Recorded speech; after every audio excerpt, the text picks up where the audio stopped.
I'm Mr. Rothwell. Welcome to Real Chemistry with Rothwell. Today, we are going to discuss significant figures and a trick to solve for the number of significant figures in a value.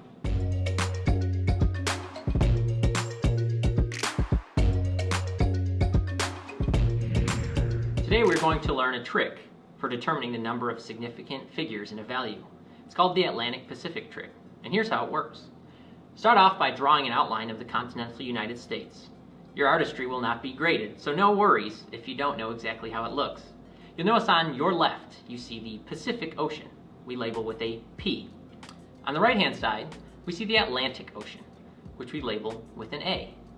If we were to take an example value, such as 0.0420, we would notice that this value has a decimal point. We could say that the decimal point is present, emphasis on the P in present.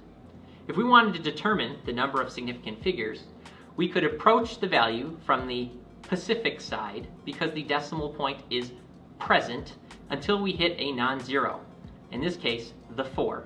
And then we would count every single digit afterwards, including zeros. In this case, we would have 3 significant figures for this value.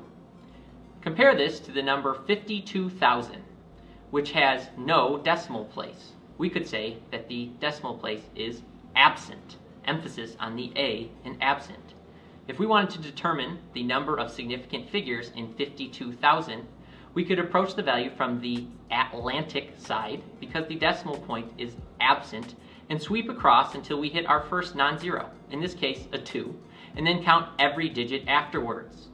In the case of this number, we have 2 significant figures. Thank you for listening to Real Chemistry with Rothwell. We'll see you next time.